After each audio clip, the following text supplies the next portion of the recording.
One day she received an email from her boyfriend telling her it was over.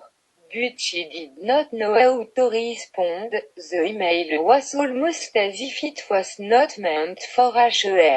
The last sentence ended with the words, "Take care of yourself," and so she did. She asked 107 women chosen for their profession or skill. And she asked them to read the letter, to fill the letter, to understand the letter and to give a reaction on the letter. Sophie, cela fait un moment que je veux vous écrire et répondre à votre dernier mail.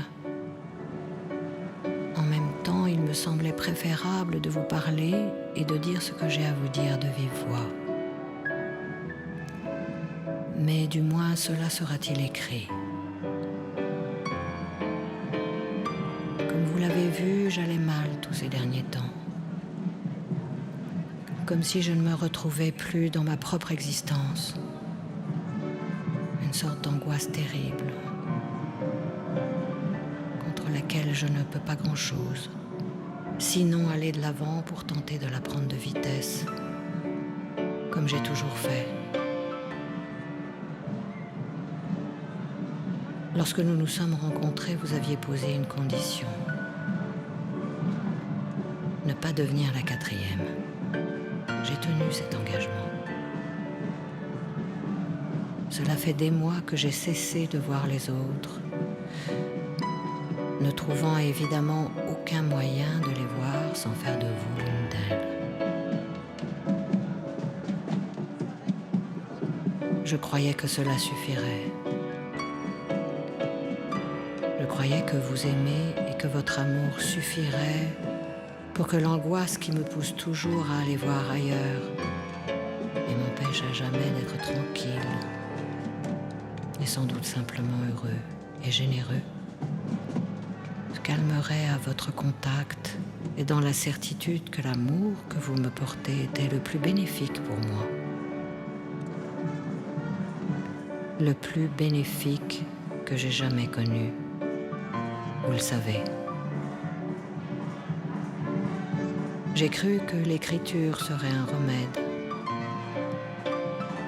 Mon intranquillité si dissolvant pour vous retrouver. Mais non.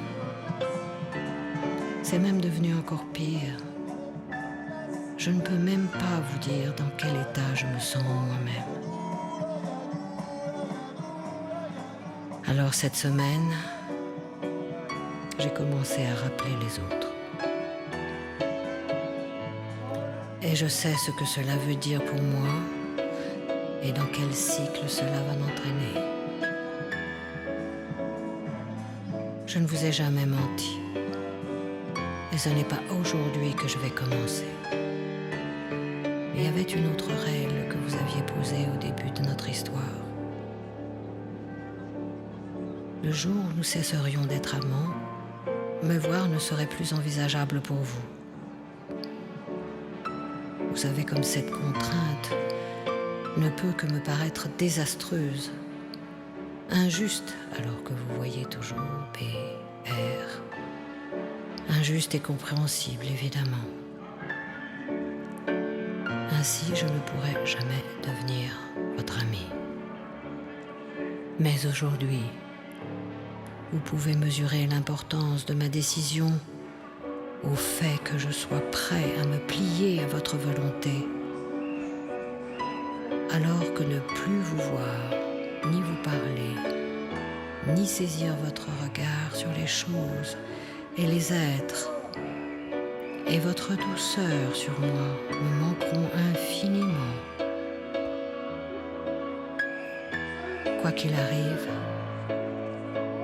sachez que je ne cesserai de vous aimer de cette manière qui fut la mienne dès que je vous ai connu et qui se prolongera en moi et, je le sais,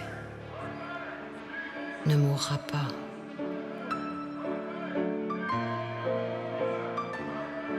Mais aujourd'hui, ce serait la pire des mascarades que de maintenir une situation que vous savez aussi bien que moi devenu irrémédiable au regard même de cet amour que je vous porte et de celui que vous me portez et qui m'oblige encore à cette franchise envers vous. Comme dernier gage de ce qui fut entre nous et restera unique, j'aurais aimé que les choses tournent autrement. Prenez soin de vous.